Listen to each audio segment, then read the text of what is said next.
Yes, children. So finally, we understood about how the this company, the East India Company, became like a revenue collectors or the controllers. Okay. So after that, we are going to see about the next thing, that is dilemma of a trading company. So why this confusion? Why this dilemma in the minds of this the British East India Company? Because why they came to India, children? What was their main purpose? They came to India with the idea of, just a minute. Yes. So they came to India with the idea of trade. But so here what happens? Slowly they are getting into political activities, and slowly they are getting into the administrative activities and the economic activities of the country also. So that time they were in a confusion that how they used to do the trade, or how to do or balance this the collection of the revenues or the resources of revenues. They were bit the confused. So they saw itself as a mercantile company. So they were seeing that the East India Company as a trading company, the mercantile company. They were unwilling to assume direct responsibility of administration. So it was the difficult for them to assume or take the power or administrative power directly. They were not into as we have seen in the last chapter also, they were not directly into administration. Yes or no? So they wanted some puppet rulers. Who are those puppet rulers?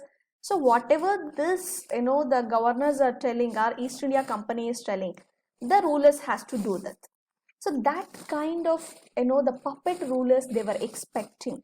They were not interested in directly involving in the administration activities, directly into the political activities. Yes or no, children? And only keen on profits from cotton and silk and collection of revenue to increase the profits. So what was their main idea? So as we know, the main idea of trade is to make the profit. Yes or no, children? So here also, this East India Company, their idea was just to increase their profit, make the profit and send it to England or Britain. Okay, and that was their main intention also, to expand their trading company and to have the more profit. So what they were doing, they were just there was a huge demand for our products, our Indian products. Yes or no? Because it was considered as the finest products in the world. It may be like a cotton, silk, and some spices. Okay, so those kind of products, by collecting those things, and they used to export that to their own country, and again they used to manufacture the things there, and they'll bring back the same products with a higher prices. That was some Manchester goods they used to do. Yes or no? And then they were collecting the revenue, they were collecting the taxes from our people, our rulers, just to increase their profit and increase their trading activities. Apart from that, they didn't have any idea of involving in the administration activities directly. Yes or no, children? So that was a main confusion or the dilemma of the trading company, that is East India Company, because they had a lot of ships. They were doing, the main activity of that company is trading. Yes or no? Yes. So that was one confusion we have seen there. Now we are going to see is using revenue for trade.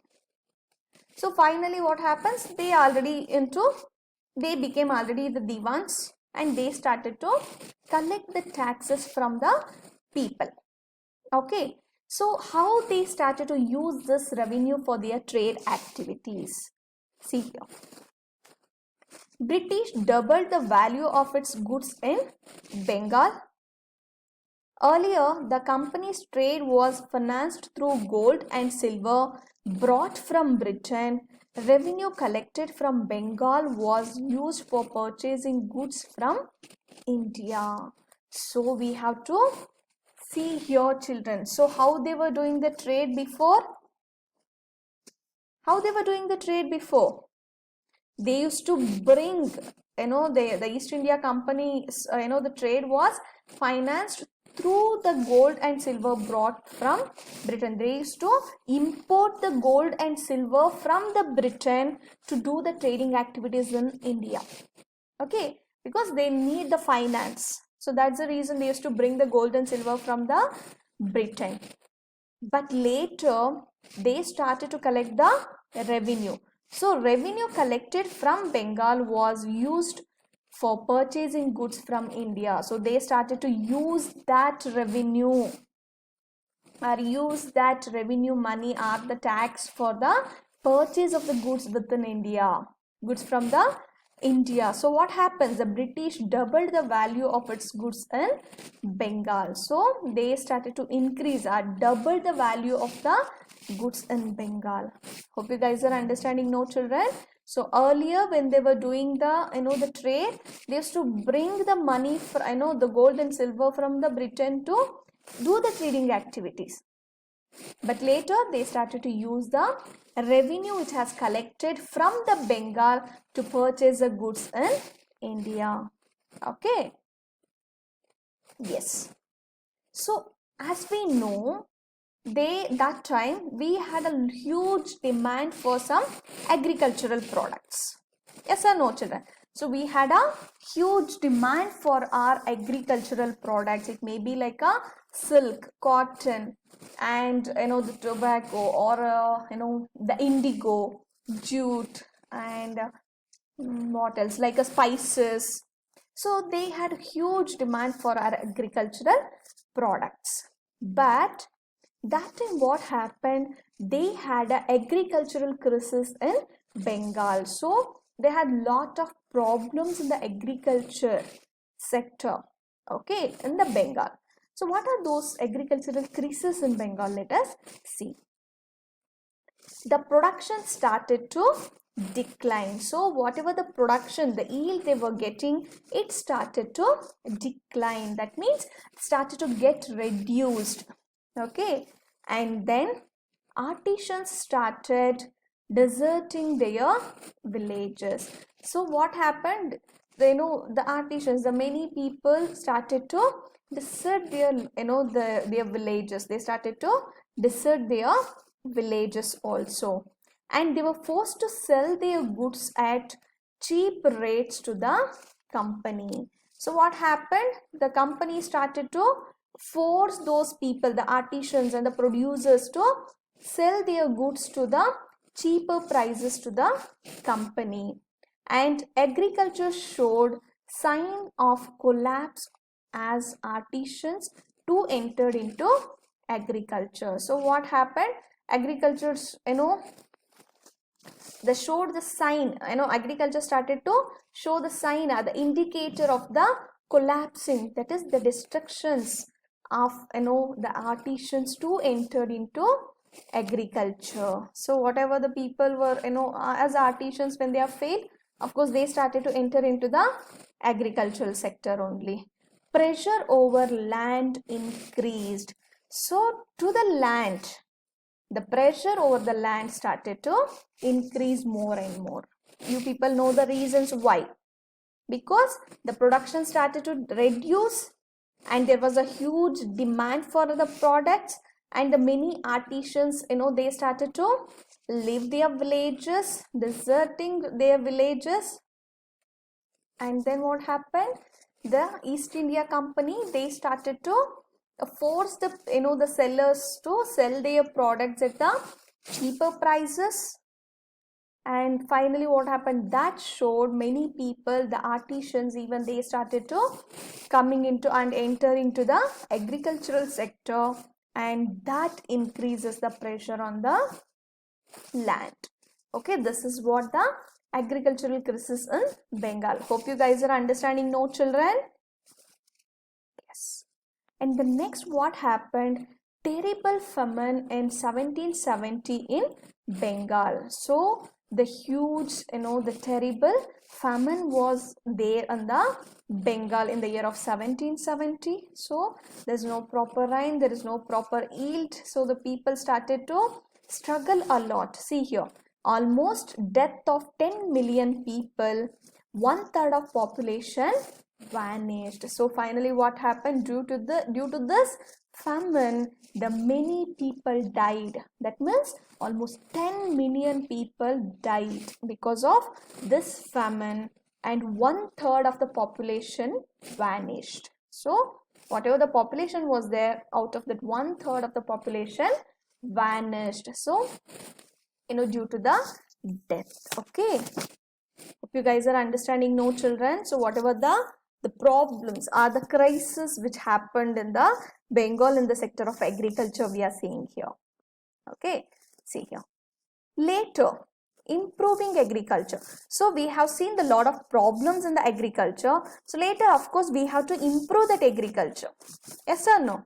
So how they started to do the improvements in the agriculture?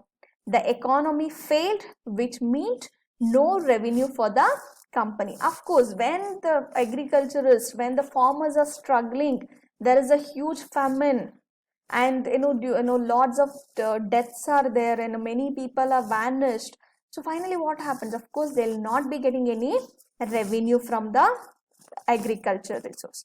So finally what happened? To recover that, the English began to feel that invest in agricultural and land would benefit them. Yes or no, children? That's a good way.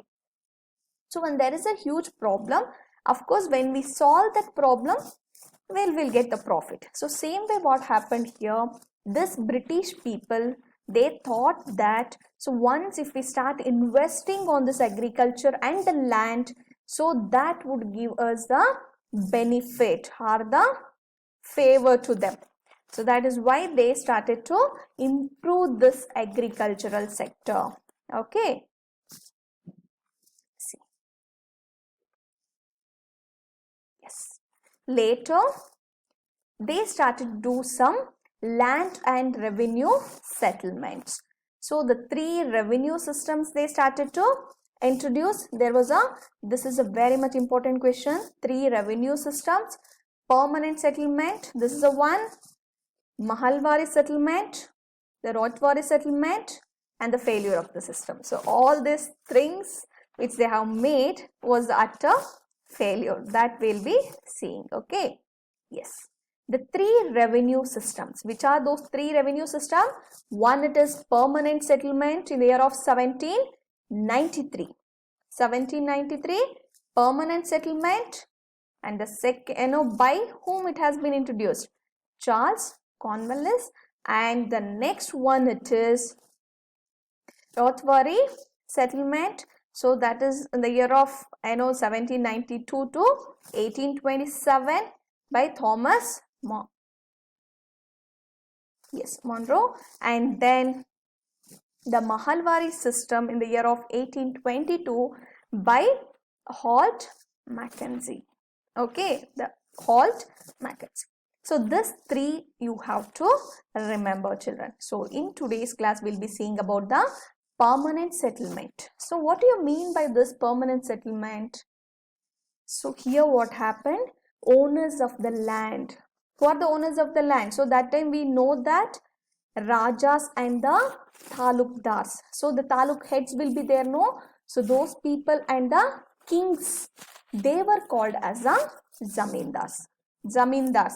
So even you people heard about that Zamindars. So they became the Zamindars, and they were appointed to collect the revenue. See, they collected rent from peasants and paid to company officials. So they were appointed as they have to collect the revenue from the the peasants, that is farmers, and that amount they have to pay to the East India Company. Okay, fixed revenue and not likely to be raised in the future. They fixed the revenue. There will be no changes in the revenue, and that will not be increased in the future. That is how they have been fixed. Okay, guys.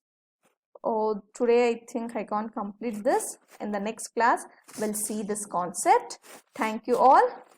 Okay, have a nice day.